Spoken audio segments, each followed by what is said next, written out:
제나이저의 신제품 MBO 사운드바 미니를 국내 제나이저 공식 총판인 게이트 비전으로부터 대여를 받았습니다. 출시된 지 이제 보름 정도 된 따끈따끈한 신형입니다. 음향기기를 좋아하시는 분들 중에서 제나이저를 모르시는 분들은 많지 않을 것 같습니다. 저도 25년 전 생애 처음으로 보다 나은 음질을 기대하며 구입했던 음향기기가 제나이저의 MX400이라는 이어폰이었는데요. 제나이저는 역사가 오래된 회사입니다. 1950년대에 최초의 지향성 마이크를 출시했고 60년대에는 오픈형 헤드폰을 출시하여 현재까지 음향적인 성능을 인정받고 있는 몇 안되는 회사이죠. 한때 헤드폰 3대 레퍼런스라며 불렸던 추억도 떠오르네요. 요즘은 헤드폰을 따로 스터디하지 않다 보니 제 마음에는 여전히 3대 레퍼런스인 기기가 베이어 다이나믹의 DT880, AKG의 K701, 그리고 제나이저의 HD650입니다. 가장 비싼 헤드폰, 꿈의 헤드폰은 제나이저 오르페우스였죠. 지금도 i900 등의 이어폰은 고성능 하이엔드 이어폰으로 유명합니다. 제나이저는 규모와 매출도 무척 큰 회사입니다. 90개 이상의 국가에서 2,800명이 넘는 직원들이 근무하고 있고 매출은 2018년 기준 7억 1,070만 유로, 하나로 1조 167억 원에 이르는 매출을 올리는 회사이죠. 제나이저가 헤드폰 이어폰은 잘 만들어 왔는데 왜 이 분야에서 히트 상품이 없지 싶었던 장비가 몇 개 있습니다. 하나는 블루투스 스피커. 블루투스 헤드폰 관련 기술이 상당히 올라온 것으로 보이는데 그럼 스피커도 쉽게 만들 수 있지 않을까 싶었지만 제나이저 이름으로 만든 제품이 아직 없는 것으로 알고 있습니다. 있다면 말씀해 주시고요. 두 번째는 모니터링 스피커입니다. PA 분야에서 명성이 높은 제나이저인 만큼 모니터링 스피커 시장에서의 활용도 가능할 것 같은데 말이죠. 마지막이 사운드바였습니다. 시장이 상당히 커진 아이템이고 유럽 내에서도 인기가 높은 편인데 히트시킨 사운드바가 아직 없었던 것으로 기억합니다. 그래서 이번에 MBO 제품이 출시하게 되어 참 반가운 마음이 들더라고요. 제나이저의 사운드바 어떤 소리일지 참 궁금하더라고요. 오늘 제가 사용해본 제품은 MBO 사운드바 미니와 MBO 서브우퍼입니다. 두 제품이 연동이 되는 제품이고요. 서브우퍼는 유무선으로 저음 대역을 할당하는 제품입니다. MBO는 독일 브라운호퍼 연구소와 공동으로 개발한 제나이저의 3D 공간 음향 기술이자 브랜드라고 합니다. MBO 사운드바 미니는 가상 7.1.4 채널을 구현한다고 합니다. 7.1.4 채널의 의미를 짚어봐야겠죠? 우선 정통적인 홈시어터 구성에서 각 채널은 스피커의 개수를 의미합니다. 프론트 스피커, 좌우로 한 개씩 2개, 센터 스피커 1채널 1개, 리어 스피커 한 채널씩 2개, 서라운드 스피커 한 채널씩 2개, 총 7개가 되죠. 7.1.4의 중간에 1은 서브우퍼의 개수를 의미합니다. 그리고 마지막 4는 천장 스피커의 개수를 의미하지요. 다시 MBO 사운드바 미니를 보겠습니다. 플레인지 알루미늄 드라이버가 4개 사용되었고 2개의 4인치 듀얼 내장 우퍼가 사용되어 43Hz까지 풍부한 저음을 만들어낸다고 하는군요. 그리고 요즘 괜찮은 음향기기에는 꼭 붙어 나오는 공간인지 기술이 적용되었습니다. 이 기술은 사용자의 공간을 읽은 뒤 소리가 재생 시 발생되는 다양한 정제파, 반사음을 파악하여 원래 의도했던 소리가 나올 수 있게 소리를 조정해주는 것입니다. 입력 단자는 한 개의 HDMI 2 ARC 출력 단자와 한 개의 USB-A를 지원합니다. 서브우퍼는 4개까지 무선 연결이 가능하고 블루투스, 와이파이, 에어플레이 2, 스포티파이 커넥트, 타이달 커넥트, 구글 크롬캐스트를 지원합니다. 개인적으로는 서브우퍼에 대한 기대가 좀 있습니다. 유닛은 8인치가 사용되었고 350W 클래스 D 앰프가 사용되었습니다. 저음은 27Hz까지 구현한다고 하네요. 8인치 우퍼 유닛으로서는 상당한 성능이죠. 특이하게 우퍼 유닛이 천장을 향하고 있더라고요. 일반적인 서브우퍼 제품들은 보면은 바닥면을 쳐가지고 저음을 좀 더 나오게 만들거나 정면을 향하게 해서 저음의 해상력을 높이는 방향으로 튜닝을 하는 경우가 많은데 하늘을 향하는 것은 오랜만에 보았어요. 메이저 회사에서 내놓은 것은 아예 처음 보는 거고요. 제품 소개는 이 정도로 끝내고 방금 다 소리를 듣고 왔습니다.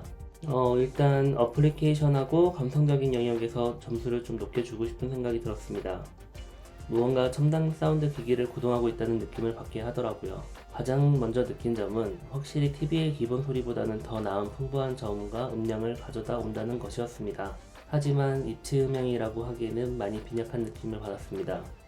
집에서 5.1.4 채널을 구축해서 듣고 있는 저로서는 7.1.4 채널 사운드를 재생한다고 보기는 어렵지 않나 생각을 했습니다. 제 감상평은 이렇습니다. 75인치 TV 화면 전체에서 소리가 나오는 것 같다.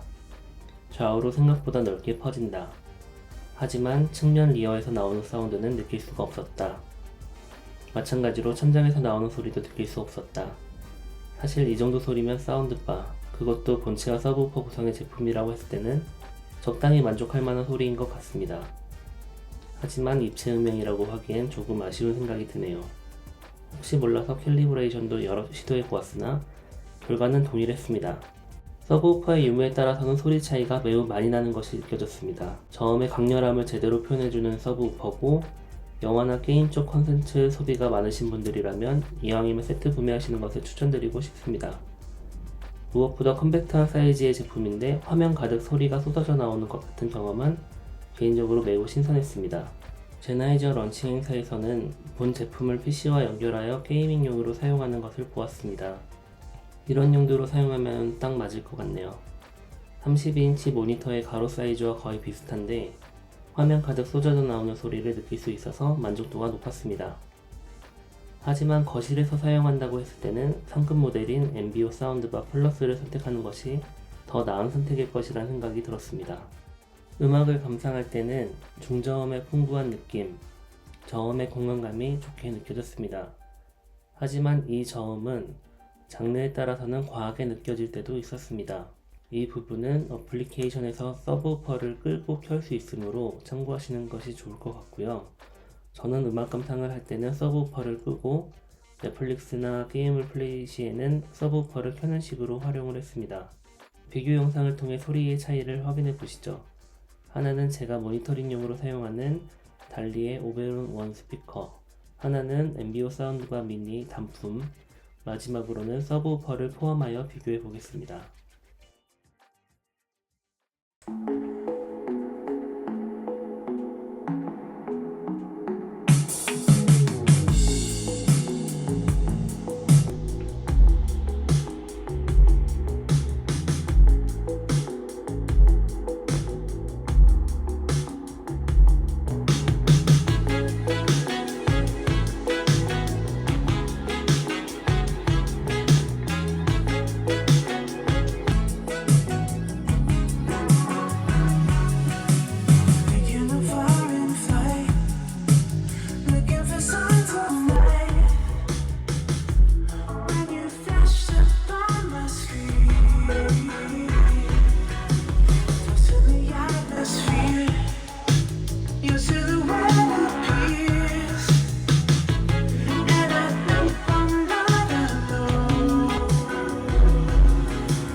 이상으로 제나이저의 엠비오 사운드바 미니를 살펴보았습니다. 어플리케이션의 완성도가 꽤 높게 느껴졌고 소리도 가격 대비로 납득할 만한 소리가 나온다고 생각이 들었습니다만 홍보하고 있는 7.1.4 채널 공간 음향은 다소 아쉬운 느낌을 받았습니다. 하지만 사운드바의 가장 큰 장점은 작은 크기에서도 납득할 만한 소리가 나오는 것이 아닌가 싶습니다. 공간 음향은 다소 아쉬웠지만 공간 활용은 좋겠더라고요. 그리고 공간 음향이 아쉬웠을 뿐이지 화면 가득 소리가 나오는 느낌은 꽤 매력적으로 느껴졌습니다. 공간 활용적인 측면, 그리고 저음을 좋아하시는 분들에게 추천드리고 싶은 사운드바라고 총평을 내려보겠습니다. 이런 면에서 PC 스피커로 썼을 때의 만족도가 상당히 좋더라고요.